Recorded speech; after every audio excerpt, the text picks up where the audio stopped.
Welcome back to the For All the Saints podcast, and I'm delighted to be hosting Kristy Wheelwright Taylor today. Kristy, how are you? I'm great. Thanks for having me, Ben. No, it's my pleasure. The book looks great. You've got a new book, Prepare Me for Thy Use, and it's about Wilford Woodruffs. It's about his life, but focusing on his missionary work. Is that correct? Yes, it's lessons from Wilford Woodruff's mission years. So it's about Yeah, and discipleship, the discipleship he learned during his missions. it's been so interesting to read some of it and learn just how much, because I'm obviously familiar with his missionary work in the UK and the history of that, but I didn't realize how intense of a missionary he was. So it's been interesting to learn about. But maybe we should start right at the beginning. And could you give us an insight into Wilford Woodruff's early life and his conversion? Who is, what I'm always interested with these characters in the restored gospel of what was it in their, I don't know, young lives that led to such kind of steely resolve and Yeah. and amazing conversions that they have. Yeah, he was a great convert. He was baptized the last day of 1833, so he was a little bit late to the party. He actually had the opportunity to hear the gospel a year earlier with one of his brothers when they were prompted to go to Rhode Island, where he would have heard one of the earlier missionaries, but they decided not to go, and he laments that fact pretty regularly. He feels like he missed out on, another year of the gospel by not going to Rhode Island earlier. So he was converted in New York State by Zara Pulsifer, who was preaching in a schoolhouse, and Wilford heard it one day, and 2 days later he was baptized. I mean, he was all in from the start, and 3 months later he was on Zion's camp. I mean, and he just took off from there. There was really no stopping him from there. That's amazing. So Yeah. Zion's camp, it's interesting because in the book, and I don't know if this spans most of his missionary career, would you say career, missionary experiences, but that there are so many stories from his first 12 years as a church member. And I would have thought Zion's camp, I've got my dates all wrong, but I would have thought Zion's camp was a bit later. But do you have any kind of main stories from that, from his first kind of?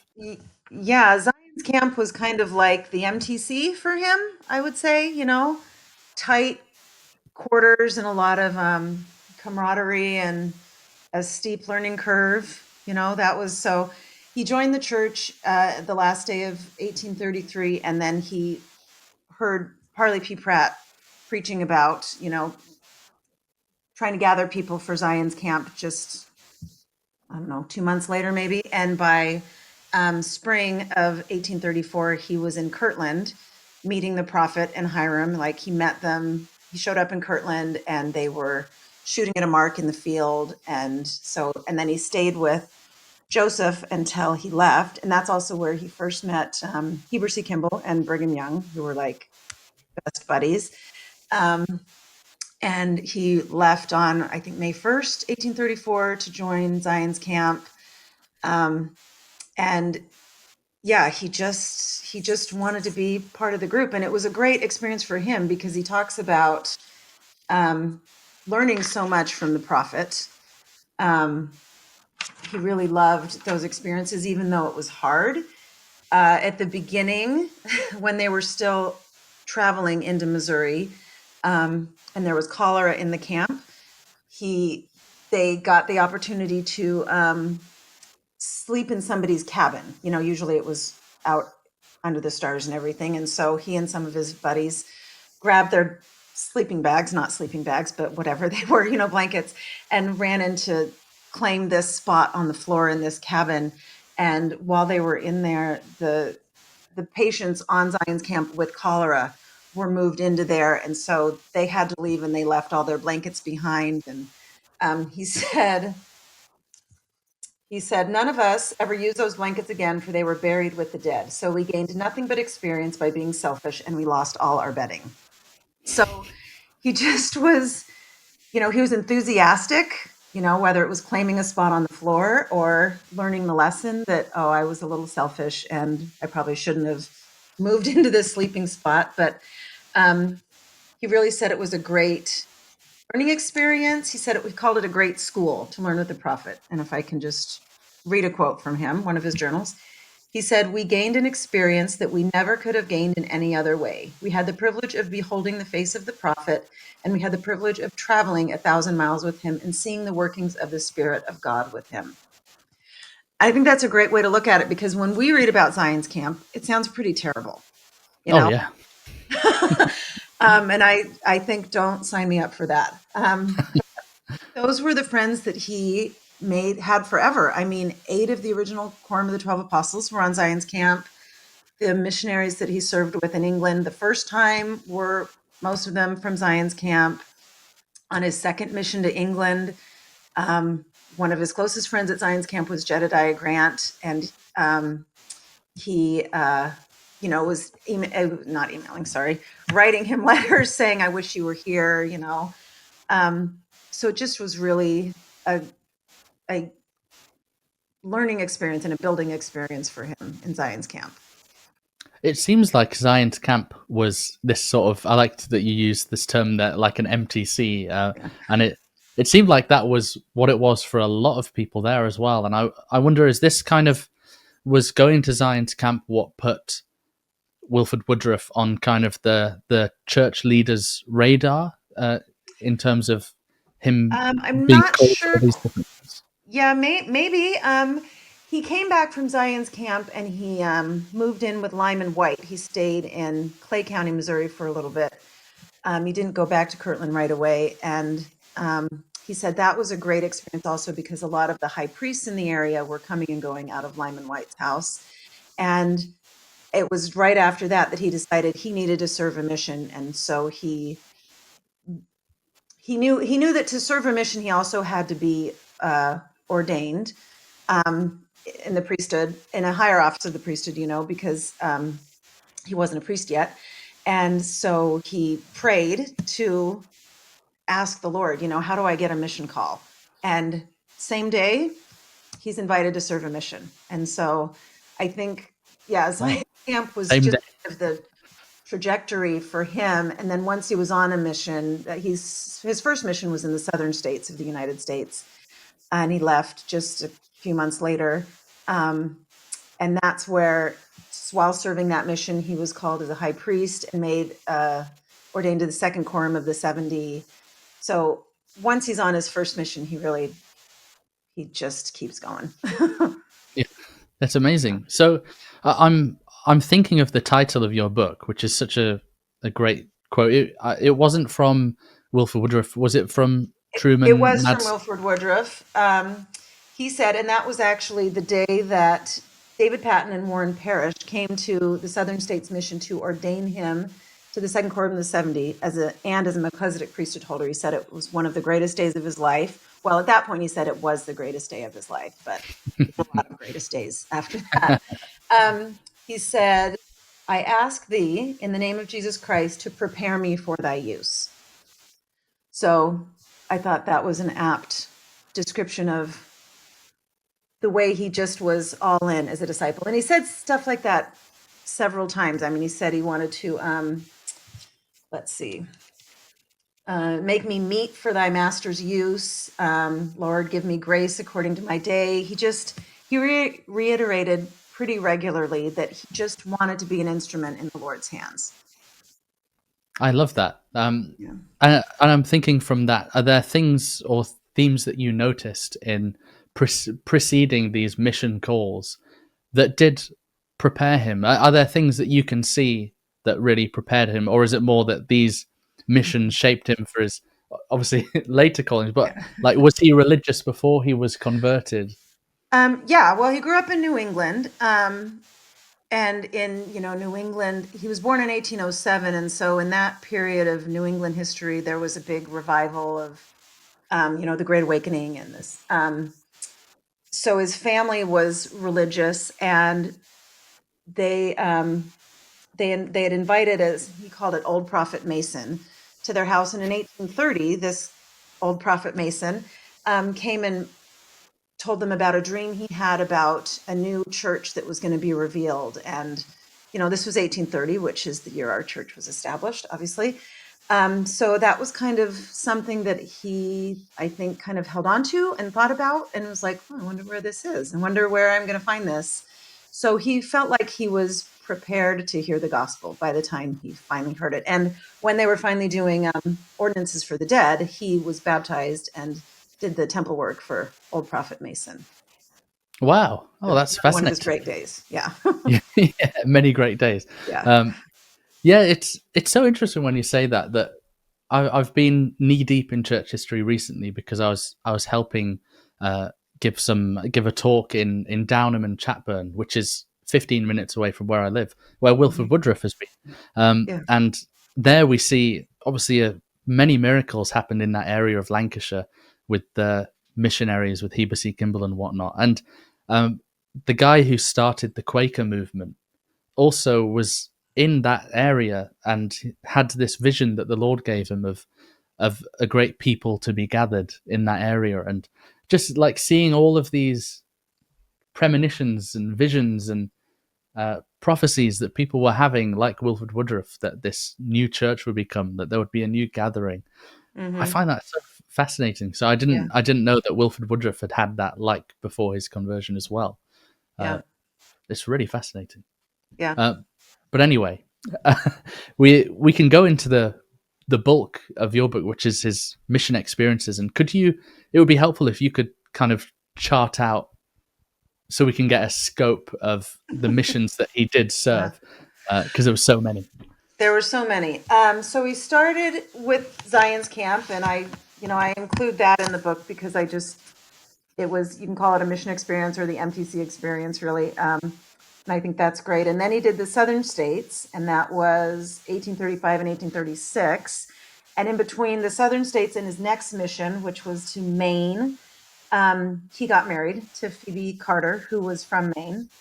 So he took her back with him. They went together on the next mission, and they had a baby there. So that was 1837 and 38. And it was while he was in Maine that he got the letter from Thomas B. Marsh, who was the president of the Quorum of the 12, with really the contents of Section 118, we're calling you on a mission to England. So they bring some of the new converts back with them from Maine. They end up in Commerce, Nauvoo. And he leaves from there on his next mission. So that's, Heber C. Kimball and Willard Richards, they were on the first mission to England in 1837. And then Wilford Woodruff and a lot of the Quorum of the 12 were on the second mission of the church in England in 1830. He left in 1839. He arrived in January of 1840. Then he did a couple of quick missions to the eastern states, like trying to gather money for the temple and campaigning for Joseph Smith as the president. And he was on that second mission in 1844 when he got word, and there were a lot of them that he was on his way back to Maine. And there were several of the Quorum of the 12 that were in Boston when they all got the word that the prophet and Hiram had been killed. And so then they hightail it back to Nauvoo, and they get there in, I think, late July. And by August, the middle of August, he's back again to England, this time with Phoebe and one of their kids, to preside over the church in England. And then really his last mission, and I don't get into this in the book, but is back to Boston to preside over the church in New England. And then he does a little bit he kind of always considered himself a missionary because he was just always preaching and testifying. And when he was on the run for polygamy, in his later life, he considered himself a missionary to the Native Americans in like Arizona, because he was kind of on the lam and he was hiding out in Arizona. So he was preaching while he was there. He thought he might as well get something done. So, but I think the bulk of his mission years are these first 12 years of his gospel, of his conversion, until about 1846 when he gets back from England for the second time. Missionary work being as challenging and energy draining as it's energy draining, but it's also rewarding. But I've recently been following the travels. The church is doing so much good on social media, sharing all the travels of the apostles and whatnot. Yeah. And I saw Elder Bednar was in Vanuatu, and I was just considering their travel and thinking, it's exhausting to even think about as a 26-year-old. Never mind, them being much older than I am. And I was thinking, we see Wilford Woodruff as a cheerful character, just willing to serve and full of energy. But is there any indication in the papers and in his mission journals of struggle, or was he just a kind of stoic, get on with it? Well, I'd say a little of both. He really, the second mission, the first mission when he went to England, he had to leave Phoebe, his wife, in Nauvoo, and their baby, Sarah Emma, sick. Everybody was sick in Nauvoo, and he actually left sick on his mission. And that was really hard. The baby died while he was in England, and the mail service was not great back and forth. So it was, I think, maybe 8 or 9 months before they actually got letters back and forth. And Phoebe had a really hard time while he was gone. The house wasn't finished.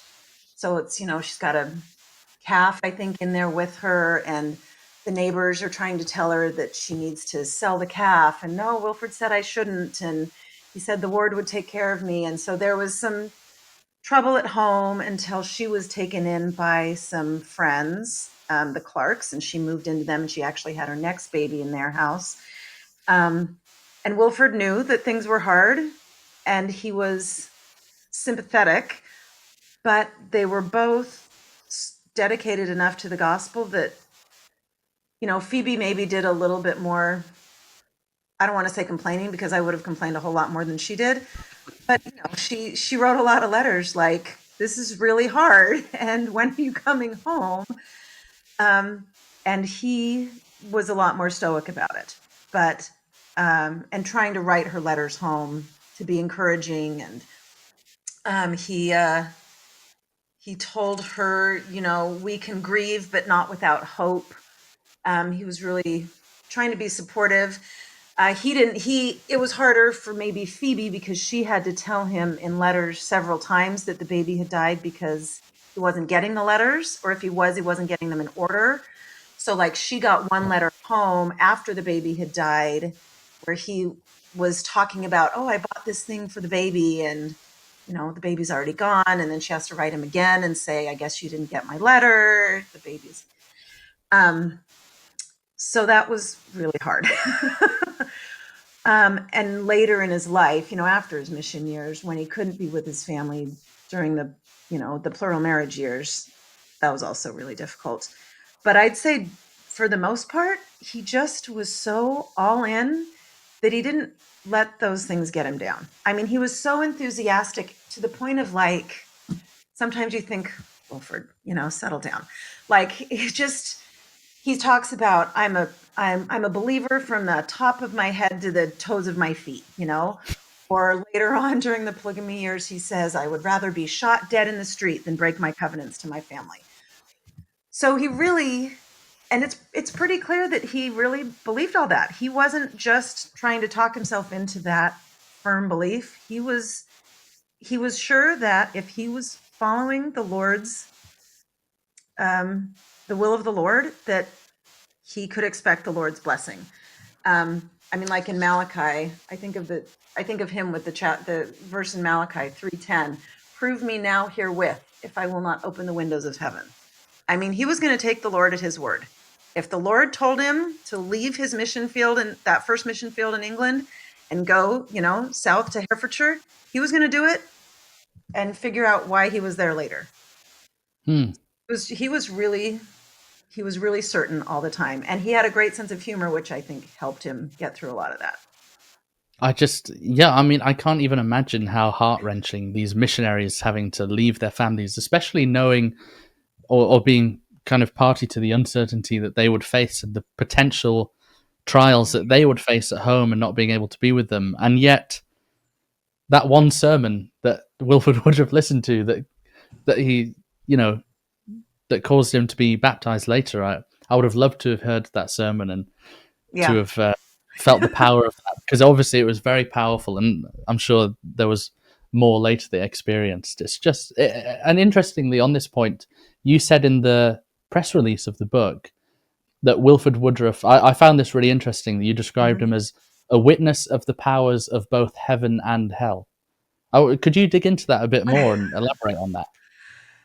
Well, a lot of the people who know something about Wilford know that he had about 1 million near-death experiences, and he always blamed the devil.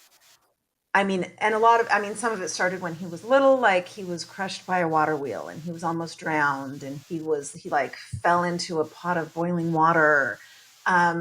He like broke every bone in his body. I mean, he was charged by a bull. Like, you think his poor mother, like it just, there was just a lot going on with this kid. And he talks about how he knows he was preserved for a better, bigger cause.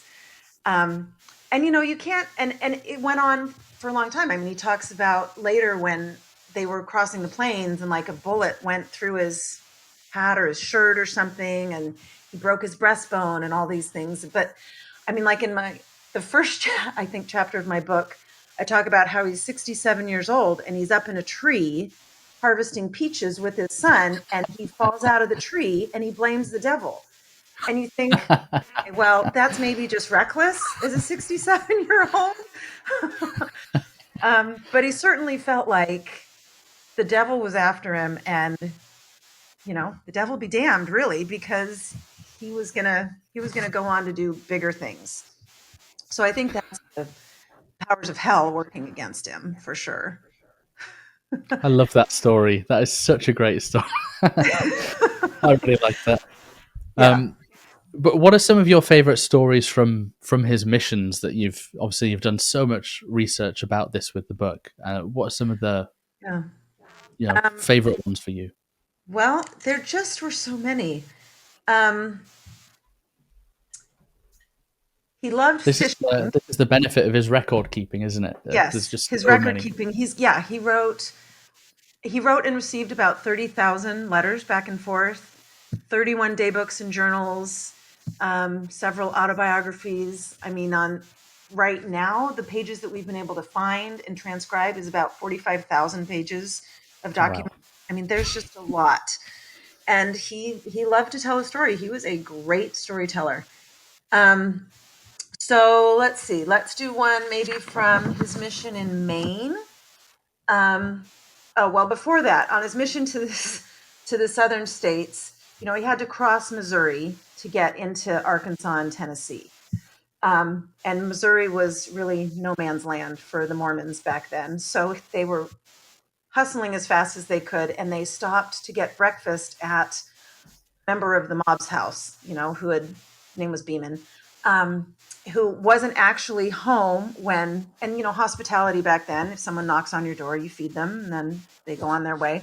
So they sat down for breakfast, and then this man came in who had been a member of the mob against the Saints in Missouri. And Wilford tells a story about they're just shoveling food in their mouths as fast as they can because they're hungry and they have to keep walking and get out of Missouri. And he's cussing them out the entire time they're eating and ranting and railing on them. And when they leave the house, he says, I pray the Lord will bless him for his breakfast. And they, hightail it out of there because they got to get out of Missouri. I mean, he just wasn't afraid to walk into the lion's den and eat a good breakfast. He was hungry, so he was going to eat there. I think that's a good. And then a few days later, they come to the Arkansas River and have to dig out a canoe. So they spend 2 days digging out a canoe, which I don't know any missionaries these days who dig out a canoe before they have to, I you know, carry on with their mission. I think that's just indicative of how dedicated he was. He's going to find a way. He's going to be a problem solver, and he's going to get on with it. He was just not afraid to open his mouth. There's a scripture in Doctrine and Covenants 33:8, open your mouths and they shall be filled. So he was going to show up and open his mouth, and the right words were going to come out. So he was in Maine in 1837, and they were preaching. They were on these islands. There was a North Island and a South Island in the Fox Islands. And you would go and you'd ask like a minister or somebody, can I preach to your congregation? Which doesn't make a lot of sense to me. I mean, why would a minister wants someone from another religion preaching to your congregation. But Mr. Newton said, okay. And Wilford starts preaching, and all of a sudden he's converted this whole congregation. So this preacher, Mr. Newton, calls in one of his friends from the other island, Mr. Douglas, and same thing happens. He converts his congregation also. And, by the end, these two ministers kind of like duck their heads and sneak off, and they're like, well, this isn't working for us. And so then they're off. But he does the same thing in England, when he gets to the Benbow farm. I mean, I'm sure you know this story, but he's preaching with the Benbows, and the Church of England keeps sending people to arrest him. There's first a constable who, you have to have a license to preach, and the constable shows up and says, and Wilford says, I have a license, just sit here and I'll get to you at the end. And so he preaches his whole sermon, and then he baptizes the constable. So then the Church of England sends two clerks and same thing happens. He baptizes the two clerks.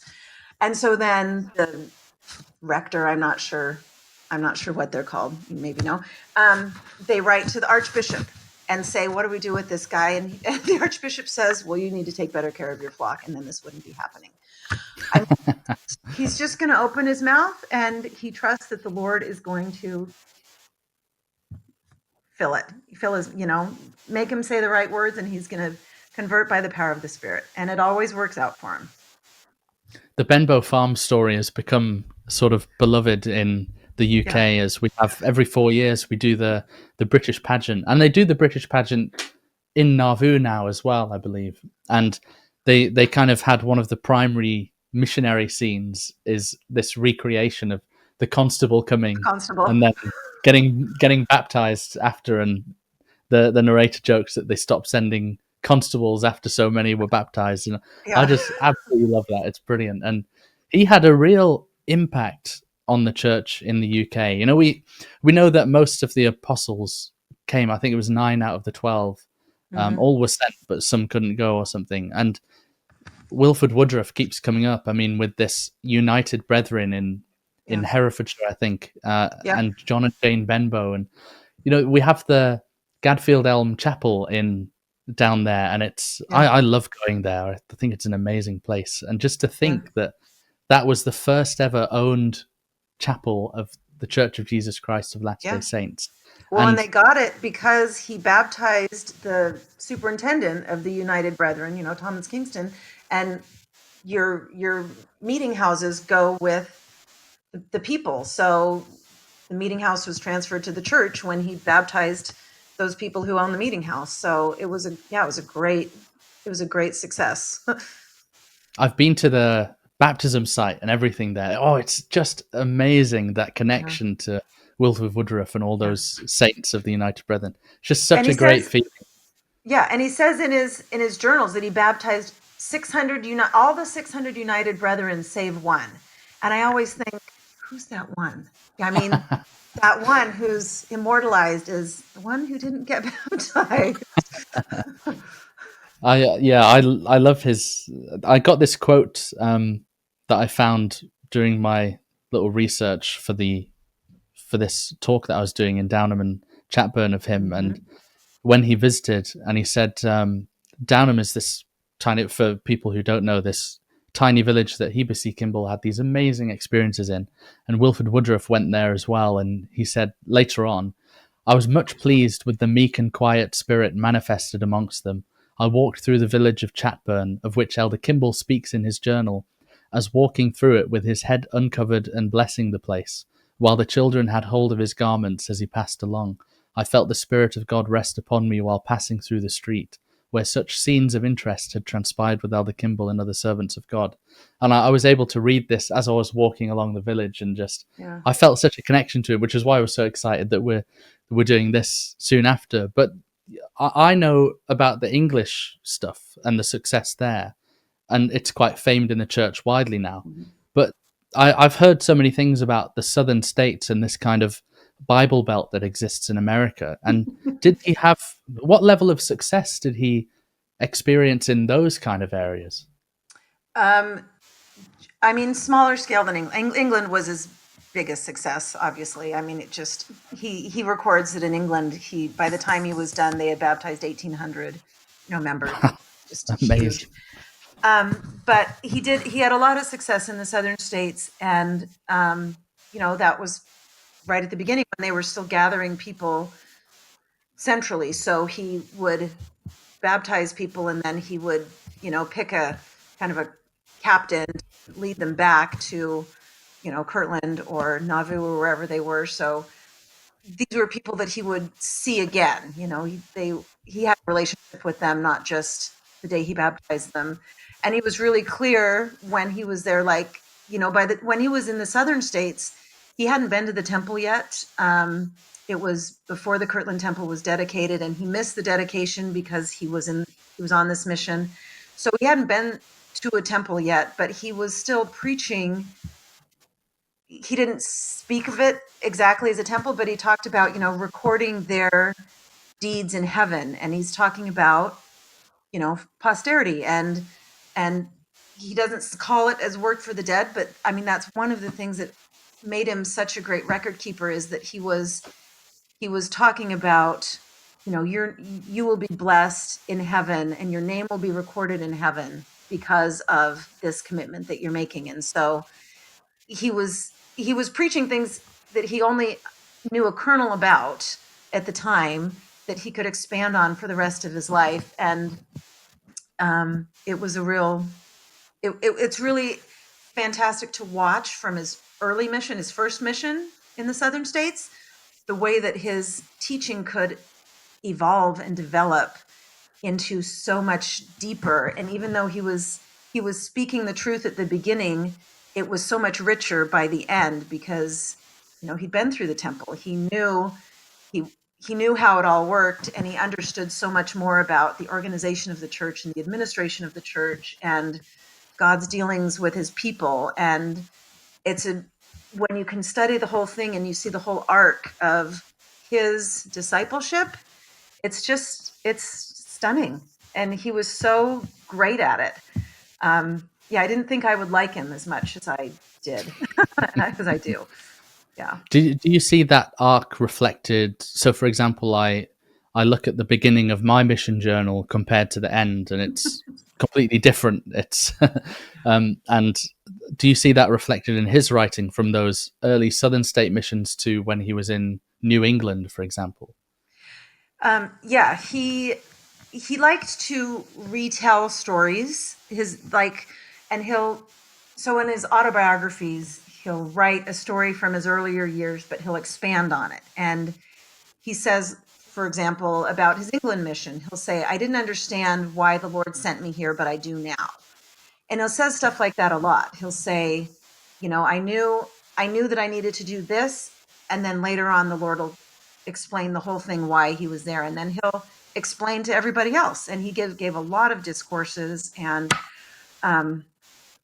retold the earlier stories with a lot of expanded detail. So, I think you really see, I mean, he reflects back on what he learned earlier and how that affected his later experiences. Right. So what was his, coming back from his missions, what was it then from kind of then to becoming the fourth president of the church? What was his kind of life like? Well, he was in the first company that went into the Salt Lake Valley, and he was with Brigham Young was in the back of the wagon, and he was sick, and he sticks his head up and says, this is the right place. And he was with Brigham Young when, I think it was maybe 2 or 3 days later, when they're walking around Salt Lake, and Brigham Young picks the spot for the temple, and Wilford was, the record keeper. So Wilford records exactly, like latitude, longitude, everything, exactly where this spot is, So Brigham says it's here, and Wilford's busy scribbling down what here means, And was that an official assignment, or was that just because they knew that he was really good at keeping records? I'd say both. I mean, he was in the quorum of the 12 apostles, so and he was in that Oh, first of course. company. Yeah. So, he was there for all of this. But yes, everybody knew that Wilford was the one who was going to write all this down. And they teased him about it too. They would say, like, did you get that, Wilford? And he comments a lot that they kind of gave him a hard time. But he says, he uses the term a fish out of water. I felt like a fish out of water until I'd written it down. And he just was good at it. He said he could hear Joseph Smith or Brigham Young or somebody preach, and it was all in his head until he got it down. And he'd write it all down, and then it's gone from his head to make room for something else. So he really had a gift for that kind of thing. And really, he was an assistant church historian to George A. Smith, and then he was a church historian. He started the Utah Genealogical Society, and then he developed a lot of temple practices that we recognize today. So the way we record temple work is all him. Vital statistics for the people that you're recording, that's him. I mean, in 1877, he had the revelation that allowed members to do temple work for people who were not of their family, because he was in the St. George Temple. He was the first president in the St. George Temple, and it was his birthday, and he loved to celebrate his birthday. I mean, he really loved to celebrate his birthday. Every year in his journal, he does a little drawing, and he has a birthday party for himself. He really liked his birthdays. But on this one, he had hundreds of names to do, and all of his family wasn't in St. George because some of them, were in Salt Lake and up in that area. So he asked the Lord, how do I get all of this temple work done for all of these members of my family? And the Lord told him, other people can do it. You can give them the names, and they can do the temple work for you, which is why we now know that we can do temple work for people who are not only our family members. Or in 1894, he had the revelation about intergenerational sealings. Before that, they would do priesthood adoptions. So, in the early days of the church, you'd be adopted into Heber C. Kimball's line or Joseph Smith's line. And in 1894, he's the one who received the revelation to change the policy so that you're sealed to your own ancestors in that welding link. Wearing white in the temple, that's a Wilford Woodruff thing. Right. Yeah. Recording the St. George Temple was the first temple in the Utah Territory built to completion, but then it was Logan, and then Manti, and then Salt Lake. So pretty soon you have 4 spread across the state, and so you have to standardize the temple services so that you get the same experience in each. And you read about them going to the temple in Nauvoo, and it's like 6 hours for an endowment ceremony. Who's got 6 hours to spend in an endowment ceremony? I don't, So Joseph Smith had asked Brigham Young, and then Brigham Young had asked Wilford Woodruff and a couple of others, you need to systematize the temple ordinances so that we can spread them around all the temples and everybody does the same thing. And so that's all before he became the prophet. And then he became the prophet in 1889. Well, 1887 was when John Taylor died. He was sustained as a prophet in 1889 after he got his first presidency pulled together. And then it all came in really quick succession. It was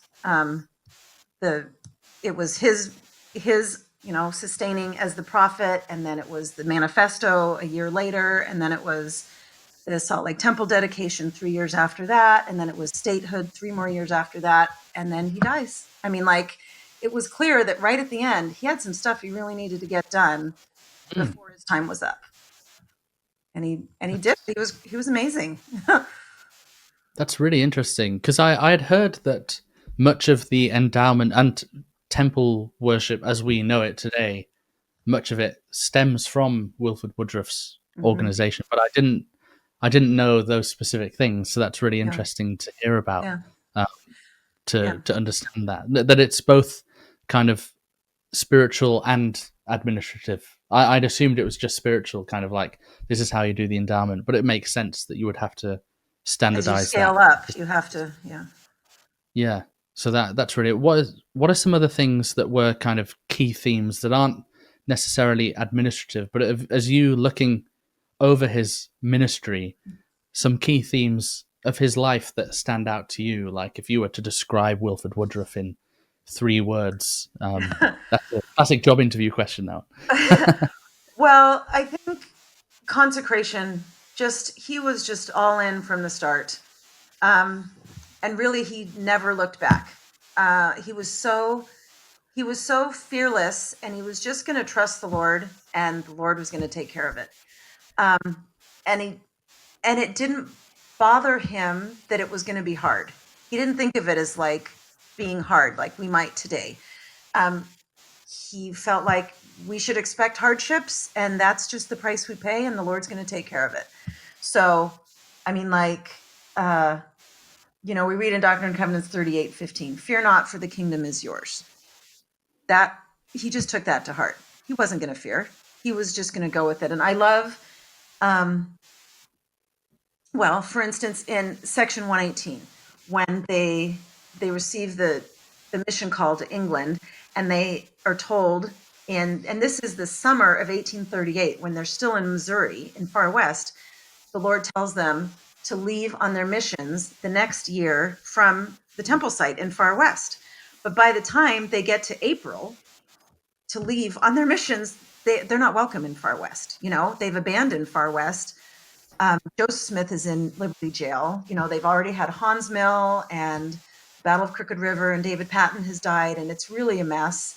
And so then they have to decide, well, what are we going to do? Are we going to leave from the temple site, or are we just going to leave from Nauvoo because we're all here? And of course, Joseph Smith's dad says, I think we can just leave from here. But, his boys are in jail. I would say that too. And Brigham Young and Wilford say, no, we're going to sneak into Far West, and we're going to leave from Far West. So they know that their opposition knows that this is the plan, because it's, in the Revelation. So they do it in the middle of the night. They sneak into the temple site. They bring the Alpheus Cutler, the master mason, with them so that they can roll a cornerstone into one spot, and then they ordain, like Wilford Woodruff, right there on this cornerstone, and then they sneak back out, in the middle of the night. So he just was fearless. I don't even think it registered with him to worry about those things. And actually, if I can I tell one more story from you can tell as many stories as you want. And this one isn't in the book, but I just love this story. During the polygamy years, I've been reading a lot more about these because I've been transcribing letters and working on letters from that period. There was kind of a love-hate relationship with the marshals that were enforcing all the polygamy restrictions. And so they would kind of get word when, the marshals, sometimes he would talk about having Marshal Dyer to dinner. And other times he'd be like, we got to lie low because they're on the warpath. So at this one point in 1886, he gets up early in the morning to go into the historian's office, and he's meeting with Erastus Snow and a few others. And Franklin D. Richards comes in and says, the marshals have surrounded the building and they want you to. So some of the people kind of scurry off, and Erastus Snow and Wilford go upstairs, and they're looking out the window, and he calls it being like, they felt like they were rats in a trap. They're thinking, how do we get out of here, And they decide they're going to split up. Do we have someone pull up in the back and we hop in a carriage? And, it's all very Mission Impossible. But they split up, and Wilford comes downstairs to the main office, and this Danish convert walks in looking very sharp and Danish, and calls him a dapper, he looks like just this new dapper convert, maybe about Wilford's age, a little younger. So Wilford puts on his glasses and decides he's going to walk right out the front door with this guy. And he says, I just pray that, the marshals aren't going to see me, and that none of the members who know what I look like are going to blow this gig, and say something to him. Oh, Wilford, And so he puts on his glasses and he walks right out the front door across the street to the president's office. Nobody stops him. The marshals are all standing there. And he says, they just saw two dapper looking Danish men and I got out of there. he just makes it work every time. It's really inspiring. That's what I love with that constable story as well, is it's just how did you firstly wind up in this situation, and how on earth did you get out of that situation? Yeah.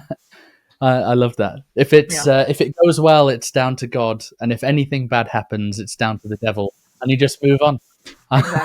Exactly. Something that stands out to me from him as well is his faithfulness in following the prophet and his loyalty to Joseph Smith in particular. I mean, you must have, obviously you will have heard that amazing audio recording that we have of Wilford Woodruff. It's the oldest recording in the church history library. Yeah. Is that right? Yeah. I bear my testimony that Joseph Smith was a true prophet of God, ordained of God, who laid the foundation of his church and witnesses about dispensation and fullness of time.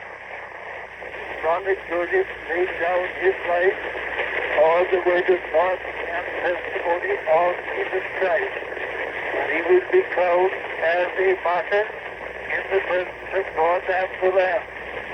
And all his testimonies to us, the power of God is visibly manifest with the prophet Joseph. This is my testimony, spoken by myself into a talking machine on this the 19th day of March, 1897, in the 91st year of my age, Wilford Woodruff. It's magical to listen to. I listened to it again just before this episode recording. And what I get in there as well is his sincere and real love for Joseph Smith and his testimony of him as a prophet. And there's so many that hold Joseph Smith in derision today, and obviously that was prophesied that his name would be spoken of for good and for evil. And I just think Wilford Woodruff was probably one of those people that knew him much better than any of us know him. Sure. And was there with him in person, and hearing his testimony, I don't know, it really increased my faith. And do you get the sense of that faithfulness across journals? Absolutely. And he talked about Joseph. I mean, until the day he died, he was talking about Joseph Smith. He said about his first meeting in Kirtland, he said, "I rejoiced to behold his face and to hear his voice. I expected to see a prophet." So, I mean, he went in thinking, I'm going to meet the prophet. And he did. And he tells the story of when Joseph went out and Sidney went out and healed all the saints in Nauvoo on July 22nd, 1839. And Wilford calls it the day of God's power. You know, everybody's sick with malaria, and read some accounts of it, because Wilford told this story several times over his life. And some accounts, all you see is just how incredible it is that Joseph is just going to heal these people. He's just going to walk out the door and heal these people. And other accounts I've read of Wilfords, I think I get a little bit different take on it, as, you know, in 5 years before he died, Joseph, the Lord told him, you have 5 years left. Like, the clock is ticking for you. And so in the summer of 1839, Joseph knows he has things to do and he's going to get them done. So I'm going to go out there and heal all these people so we can get on with the work, you know. And in that experience, you know, they came across the river and then they met Wilford, and then he kind of joined up. It kind of feels like they're gathering people as they go on through the camp, you know. And so Wilford joins them, and near the end of healing all these saints, a man comes from down the river and asks Joseph to come and heal his two twins. He's got twin babies who are sick. And Joseph says, "Oh, I can't really, that's kind of out of the way. I can't really go." So he hands Wilford his like red neckerchief and says, "You go and wipe their faces with the neckerchief and the handkerchief and they'll be healed." And Joseph does, and he keeps the handkerchief. And he says, like later in his life, He says, I felt the power of God that was overwhelming the prophet. And then he says, I have the handkerchief to this day.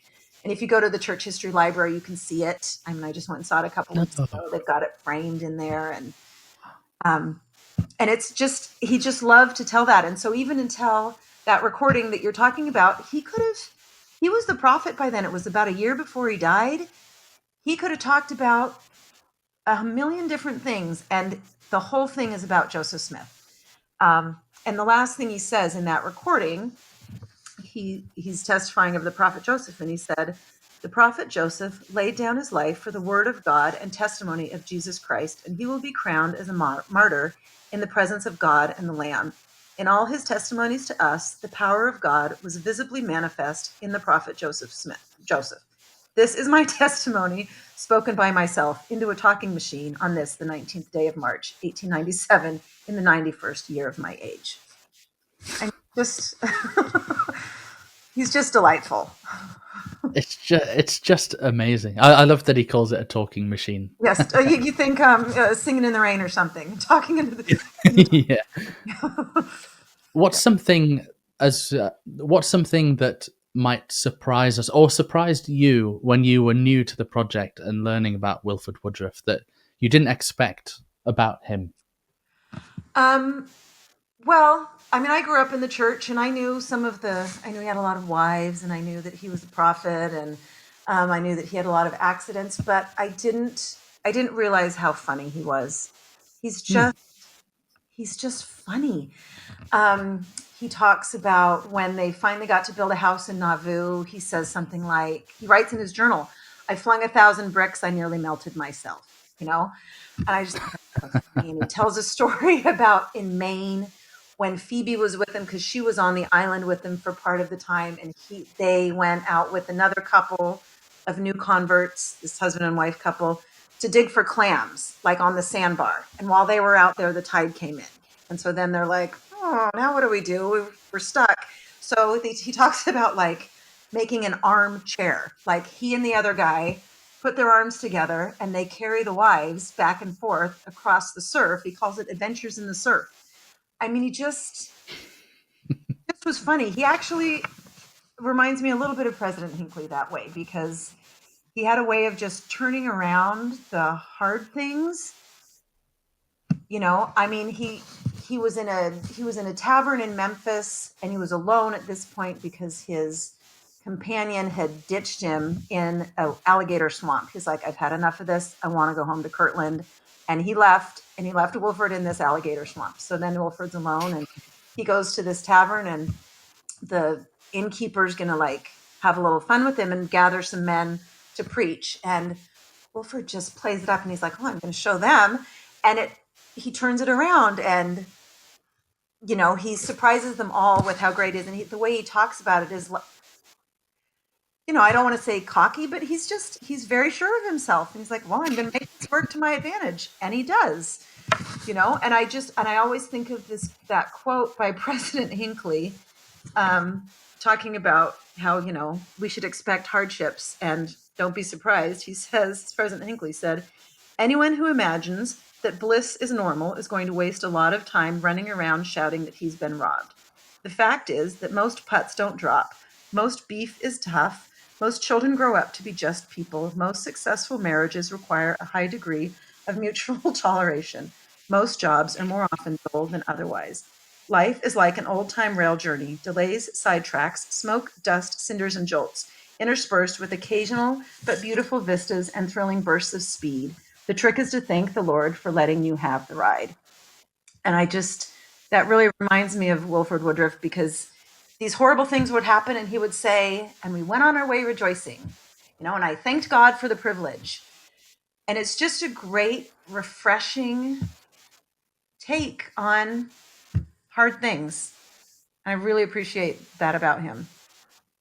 It's interesting you linked him to President Hinckley, because I was thinking the same thing when you said that a few minutes ago. And yeah, there is that really good link. And I wonder if that's why he saw so much success as a missionary, because you have that burning faith in him and energy and zeal for the gospel mixed with this charm and can-do attitude and cheerfulness. Mm-hmm. which again, similar to President Hinckley, when you hear about Yeah. his the successes that he had on his mission, and obviously knowing him as a prophet. So that's fascinating. Yeah. Well, was Wilford Woodruff, when he became prophet, was he the senior apostle at the time, or had that not kind of No, succession he was, process? and actually, I tell that story in the last chapter of the book. Can I share it a little bit now? Yeah, absolutely. Story. In 1887, John Taylor, the succession to the presidency hadn't gone very smoothly. It was rough after Joseph Smith and again after Brigham Young. And so when it looked like President Taylor was going to not live much longer, it was still kind of up in the air. What's the succession process here?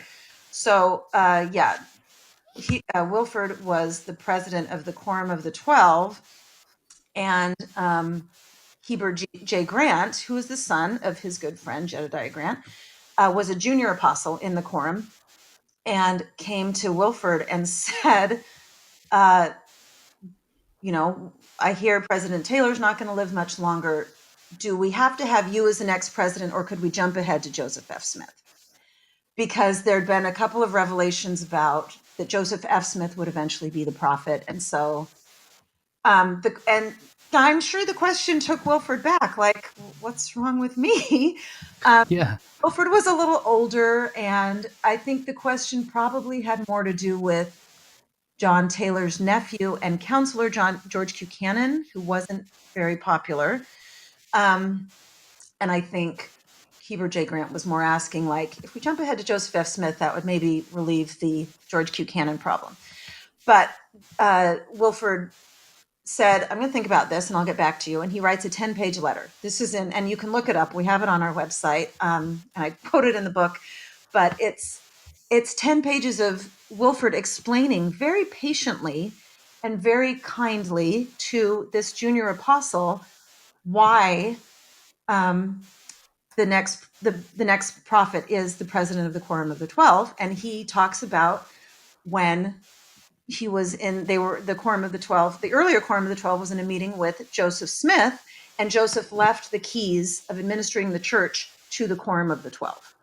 And really, at this point, Wilford's the only one who can still say that. John Taylor was still alive and he had been there, but Wilford was the only one left. And so he's explaining how Joseph left the keys of the kingdom with the Quorum of the 12, and as the head of the Quorum of the 12, that means the keys, stop with him.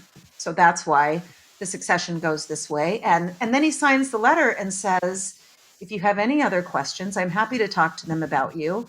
I'm to talk to you about them. Your brother in the gospel. And Heber J. Grant says, okay. And, he ends up a prophet as well. And he speaks later in his life about what a great leader President Woodruff was. But that right there is why it took so long for Wilford to sustain his presidency. He wasn't going to be sustained as the prophet until he could sustain his presidency. And he wanted the whole Quorum of the 12 on board. And he needed George Buchanan because he was good at the financial stuff and the government things. And so he spent more than 18 months, almost 2 years, getting the whole Quorum of the 12 on board with his presidency before they sustained them all together as the presidency of the church in General Conference in the fall of 1889. And then he told Lorenzo Snow, you're going to be next and don't wait around. Like, get this done the same week. There's like, you can read the interview that he shares about telling Lorenzo Snow, we're not doing this anymore. You're just going to move right along and this won't be a succession crisis again. And it wasn't. That's amazing. I didn't know about that. So sorry, go on. It just reminds me of the letter that Moroni writes to Pahoran when he's so mad about the Helaman and them not getting their supplies and the support they need from the government. And Pahoran turns right around and gives this really gracious, kind, patient response, because it could have gone the other way. I mean, some other people would be like, who do you think you are telling me that I shouldn't be, this is how it's done. But he doesn't do it that way. He's very kind and patient throughout the whole process. And only one time that I read in his journals did he say, I think I lost my cool. I think I need to go apologize to the quorum. And the next morning he did, and they were fine again.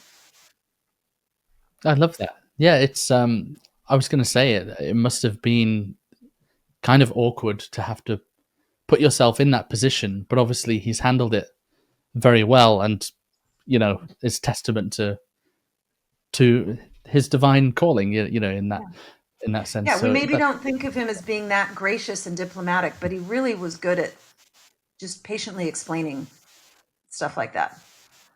Yeah. Well, this has all been fascinating, Kristy. I mean, this hour has completely flown by. I've absolutely loved it. I love these topics. And well, you've been on some other brilliant podcasts sharing this, but I'm so glad that you would take some time to come on For All the Saints and share it. Well, I'm so glad you invited me. Thank you. I love it. No, and I'll put a link to the book, Prepare Me for Thy Use, in the description. And how can people explore? What's the best way to explore the Wilford Woodruff Papers if people are wanting to dig in and have a better look? WilfordWoodruffPapers.org is where everything's published, and it's free to use, and it's like I said, it's got about 45,000 pages of documents, and they're all linked to. It's got some great features, like you can search by people or place, and it's now linked to Family Search. So if you click on somebody, it'll take you to Family Search, and you can see how you're related to them. You can search topics, or you can search a day, and there's a day in the life feature, so you can see what happened on that particular day, and it'll give you all of the links to wherever this particular day is mentioned in any of his documents, because he mentions things more than once. And it'll also take you to the Emmeline Wells papers and the George Buchanan papers, and if the same day is mentioned in the Eliza R. Snow papers and the Joseph Smith papers, and any day now the Brigham Young papers, so that you can really study a lot of things well from the website, and that's WilfordWoodruffPapers.org. Such an amazing resource. And is the project completed now? Is it done? No, we've got about 2 years left. Okay. So, the parts of it are complete. So the journals are complete, and I think the autobiographies, we're still finishing up the letters. We're pretty much done with finding new stuff. We think we've mined every, resource to find any new pages. So, yeah, we're wrapping up in the next 2 years. Amazing. Well, thank you so much, Kristy. I've thoroughly enjoyed this. It's been great. Good. I'm so glad. Me too. Thank you for having me. Thanks for watching For All the Saints. This show needs your help to grow. Please like the video, comment your thoughts, subscribe to the channel, and share this with someone you think would enjoy it. Thank you.